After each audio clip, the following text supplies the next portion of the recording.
Welcome back, everyone. I'm Jordan Giesecke, and this is The Limiting Factor. For over a year now, there's been ongoing rumors that the Tesla Model 3 would soon be using a new battery chemistry from CATL called M3P. According to the rumors, the M3P chemistry would increase the range of the Model 3 by around 10%. In the past few months, the expectation of a battery pack upgrade has only become more intense since Tesla stated in their Q2 earnings call that they expect to have downtime this quarter for factory upgrades. So what exactly is the M3P chemistry, and will it be used in Tesla vehicles? Today, I'll walk you through the sparse and often conflicting information that we have about M3P, its potential strengths and drawbacks, and based on that, if and when it'll be used in Tesla vehicles. Before we begin, a special thanks to my Patreon supporters, YouTube members, and Twitter subscribers, as well as Rebellionaire.com.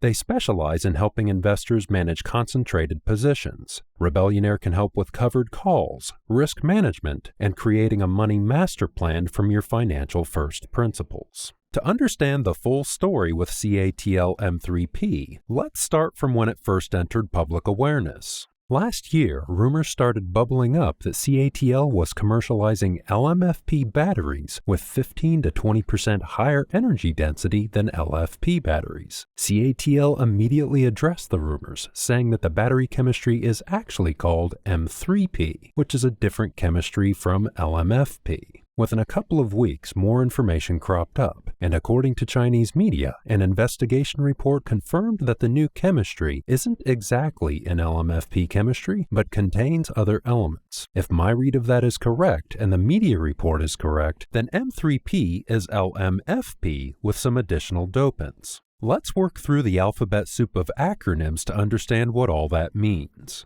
First, what's the difference between an LFP chemistry and an LMFP chemistry? LFP stands for lithium ferrophosphate, with ferro, of course, being the Latin for iron, so lithium iron phosphate. It's a high cycle life, moderate energy density chemistry that's often used for short to mid-range vehicles. LMFP uses the same crystal structure as LFP, but swaps out about half the iron atoms for M, or manganese atoms. Depending on how much manganese is added, it can increase the nominal voltage of the crystal structure by 15 to 20%. LFP typically has a nominal voltage of about 3.2 volts, and with manganese added, it hits around 3.7 volts. That means an increase in maximum energy density from around 200 watt-hours per kilogram to around 230 watt-hours per kilogram. The catch is that manganese has a tendency to dissolve in the electrolyte and react with the anode, and it also creates Jahn-Teller effects that distort the crystal structure. You don't need to know what a Jahn-Teller effect is today. I'll cover that in a future video. The key takeaway here is that manganese can increase energy density, but it can also severely handicap cycle life. This brings us to CATL's M3P chemistry. As I said a moment ago, according to Chinese media, a CATL report stated that the M3P battery isn't exactly an LMFP chemistry, but contains other elements. What are those other elements? According to Shenggang Securities, they're magnesium, zinc, and aluminum. I don't know how reliable Shenggang's information is, but let's explore their claim. Magnesium, zinc, and aluminum are typically used as dopants in lithium-ion battery cathodes to increase cycling stability rather than to increase energy density. That is, CATL could be using those elements to help solve the cycle life issues created by adding manganese to the LFP crystal structure. As a side note, based on this 2-year-old slide from a CATL presentation, it appears they used to call their M3P chemistry LXFP. I say that because adding manganese is the most straightforward way to fill the X in LXFP to increase energy density to 210 to 230 watt-hours per kilogram and 450 to 500 watt-hours per liter. Notice that the volumetric energy density increase is only about 10% as opposed to the 15% increase for gravimetric. If that's correct, and the current LFP packs are constrained by volumetric energy density, then M3P might only offer 10% more pack energy rather than the 15% suggested by the gravimetric energy density figure.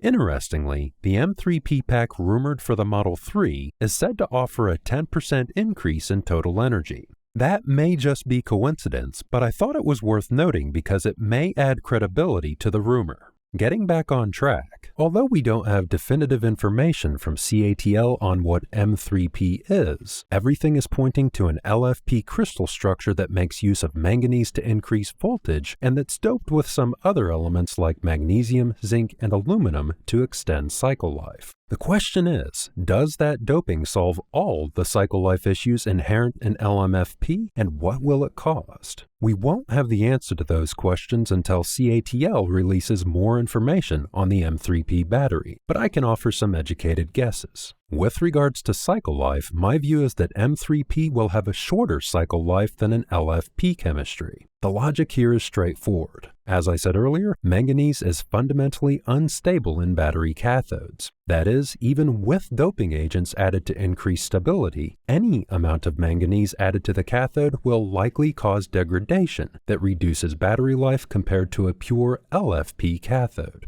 I could be wrong here, but even if I'm right and M3P has reduced cycle life compared to LFP, interestingly, it may not have a large effect on the commercial viability of the CATL M3P chemistry for vehicles. Let's take a closer look. The key metric for battery cells for electric vehicles is volumetric energy density, whereas cycle life is usually the third most important metric. LFP is actually an overachiever here and is usually rated from 3,000 to 4,000 cycles as compared to the 1,200 or so cycles of a high nickel battery cell. However, what's that in terms of the lifetime vehicle mileage after also taking into account the range differences between battery chemistries? Starting with LFP, a standard range Tesla Model 3 with an LFP battery pack starts with 272 miles of range. Let's say 270 to keep things simple. If that battery pack has good thermal management and software control, it could last over 800,000 miles. That's as compared to a nickel battery pack with 300 to 400 miles of range, which can last over 360,000 miles. If M3P battery packs have 10% greater total energy than LFP battery packs, they'll be good for around 300 miles of range. If they can hit 2,000 cycles, that would mean around 600,000 miles of range over the life of the vehicle. Is that achievable?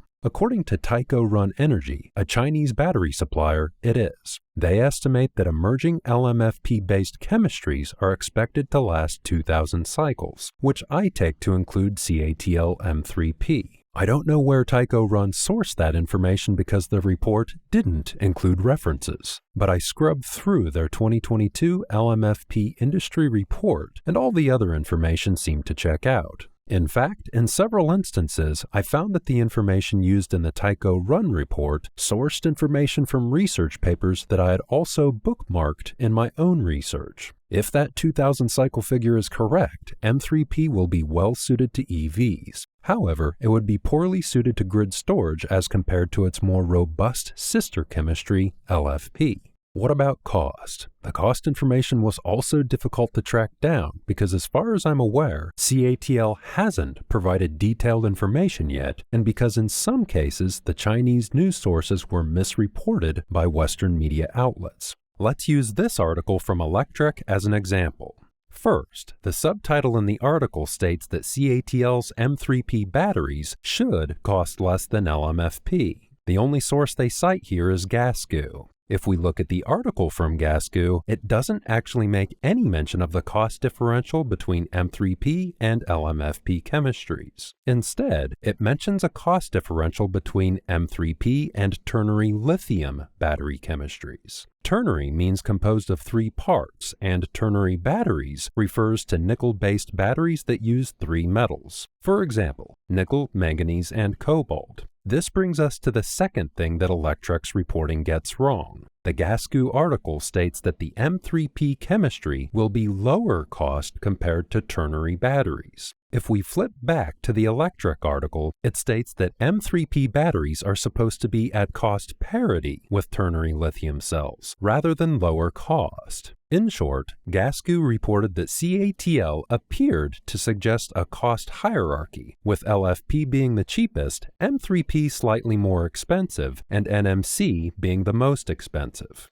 That's as opposed to Electrek's reporting that was so confusing that the cost hierarchy couldn't really be determined. So what ended up happening is that many people just read what they wished to be true, or they ended up confused. As a side note, CATL wants the M3P battery chemistry to be considered the ternary lithium battery of the phosphate system. I thought I'd mention it here just in case the language takes hold, but hopefully it doesn't. People are already confused enough with LMFP, LXFP, and M3P, let alone giving M3P another name.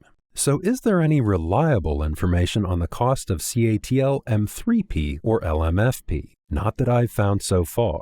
However, we may be able to synthesize a reasonable guess from Chinese websites and hints from reporting on CATL. First, as I said a moment ago, CATL appeared to suggest a basic cost hierarchy where the cost of M3P falls between LFP and NMC type batteries. Second, Tycho Run suggests that LMFP is 5 to 10% more expensive at the cathode active materials level than LFP. My understanding is that cost premium is due to the complex manufacturing processes which are required for LFP cathodes that incorporate manganese. Those processes would be needed not just for LMFP cathode materials, but also likely M3P cathode materials. I'll talk more about that in a future video. Unfortunately, Tycho Run didn't specify whether the 5 to 10% more expensive number was in dollars per kilogram of material or dollars per kilowatt hour of material. I'm assuming it's dollars per kilowatt hour because it's a common apples-to-apples metric that takes into account both the cost of the materials and the energy density of the materials. A 5 to 10% cost increase at the cathode active materials level for LMFP over LFP would mean that at the cell level, LMFP cells would cost less than 5% more than LFP cells per kilowatt hour at scale. This is because the cathode is less than 40% of the total cell cost. Tycho Run's 5 to 10% cost increase estimate at the materials level is backed up by Chinese battery supplier Gobel, our third source for cost information. Gobel states that LMFP batteries are only about 5% more expensive than LFP batteries. Given the context, I'm assuming that means at the cell level, so it's roughly in line with the other sources. Let's do a quick recap of the specs before moving on. LMFP-based chemistries like M3P will offer about 15 to 20% greater gravimetric and 10% greater volumetric energy density than LFP, but will have shorter cycle life by up to half and will cost about 5% more per kilowatt hour. Would those specs entice Tesla to use the M3P battery in a Model 3 or Model Y? The table on screen compares the different battery options for a mid-sized vehicle like the Model 3. As you can see, in terms of range, lifetime mileage, and total pack cost, the M3P battery is a nice middle-of-the-road option. It could provide 300 miles of range with 600,000 miles over the life of the vehicle at a pack price of about $8,700. That's less than the roughly $12,400 of a nickel pack, but more than the $7,600 of an LFP pack. It's worth taking a moment to point out here that people seem to be assuming that because M3P batteries have higher energy density, which allows for higher energy battery packs, it automatically means we'll see vehicles with higher range. That logic fails to take into account that although, yes, you can fit more kilowatt hours of cells under the vehicle, each of those kilowatt hours still have an incremental cost. So you can leverage that extra energy density for a pack that contains more energy, but it's not free. In the case of M3P, after taking into account the slight cost premium, it'll cost about 15% or almost $1,200 more than the LFP pack. However, there may be a loophole here that took me about 6 months to realize. More on that in a moment. Now that we've covered energy density, cycle life, and cost, let's look at one more aspect of M3P that's often neglected, but that Elon pointed out about 18 months ago on X. We have to take into account that because M3P batteries operate at a higher voltage than LFP batteries, they'll use less lithium. Higher voltage means each lithium ion packs more of a punch, so less lithium is required per kilowatt hour of batteries, roughly 15% less lithium. That means Tesla can produce 15% more vehicles with the same amount of lithium. which means about 15% more revenue per unit of lithium. That is, if Tesla used M3P batteries, they might be in a position where they sacrifice 5% profit at the battery level, which is about 2% at the vehicle level, in favor of 15% higher revenues and 15% more vehicles on the road. Before we move on to CATL's production plans, it's worth mentioning two additional side notes on cost. If M3P batteries use about 15% less lithium, they'll have less sensitivity to lithium prices than LFP batteries. That means even though M3P has higher production costs, the materials costs could end up being lower than an LFP battery and become dominant. If that happened during those price spike events, M3P batteries would actually be cheaper on a per kilowatt-hour basis than LFP batteries despite the higher production costs. This is similar to what happened during the last price spike when LFP batteries ended up costing more than high nickel batteries despite nickel costing significantly more than iron. Second, even though most of the rumors around M3P have been in relation to the standard range Model 3, M3P is actually a much better candidate for Tesla's vehicles that use high nickel battery packs. How would that be possible if M3P only appears to offer 10% greater volumetric energy density rather than the 20 to 30% required for longer range vehicles? If Tesla combines the M3P chemistry with new pack technologies that offer much higher packing density, like the 4680 structural pack or CATL's Qi pack, for an equivalent pack area, they could not only match the pack energy of a high nickel battery pack, but potentially exceed it by 29 to 50%. That would mean a range of up to around 500 miles. Bear in mind, what we see on screen is mostly based on marketing material, so in reality, each of these figures would probably be about 100 miles less. But even with that 100-mile nerf, M3P should still be capable of delivering at least 400 miles of range with new pack technology. Regardless, the key takeaway here is that replacing nickel battery packs for most long-range vehicles with an M3P battery pack should save 15% or almost $1,500 per vehicle. As the kicker, beyond the cost benefits of replacing a nickel battery pack with M3P, the battery pack would be safer and have longer cycle life because M3P is a more stable chemistry.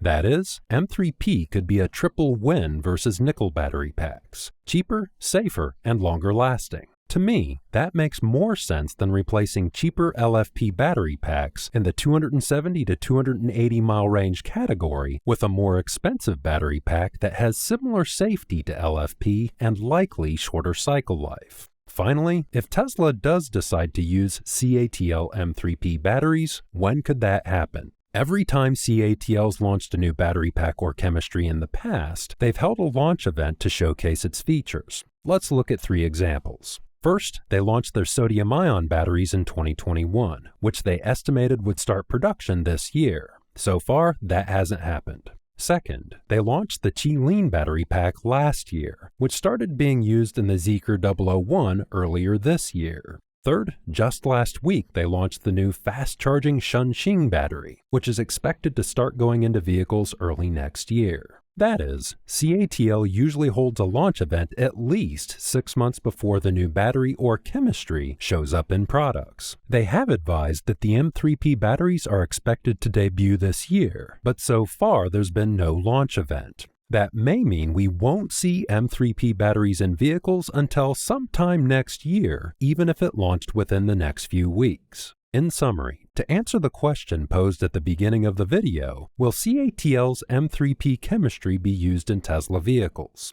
In the short term, it looks like a low likelihood because the chemistry hasn't officially launched yet, and there's no other indications that CATL has reached volume production with M3P. However, in the longer term, I expect Tesla to increasingly use M3P or some other variant of LMFP. M3P should have most of the benefits of an LFP chemistry, including a relatively low cost, high safety, and high cycle life, but will have higher energy density and use less lithium per kilowatt hour. That would be perfect for a mid to long range vehicle. I'm sure some other people are also curious about whether it could be used for robotaxis. In my view, that comes down to whether it can match the ultra-long cycle life of LFP. If it can't, then I suspect LFP will be better suited to robotaxis because cycle life will be more important than range. In the next video of the LFP series, which this video is part of, I will cover the science behind the M3P chemistry. But before that, I'll be releasing 1 or 2 more sections of the global lithium supply chain video. If you enjoyed this video, please consider supporting the channel by using the links in the description. A special thanks to Darren Emmerich and Ted Wunderlich for your generous support of the channel, my YouTube members, ex-subscribers, and all the patrons listed in the credits. I appreciate all your support, and thanks for tuning in.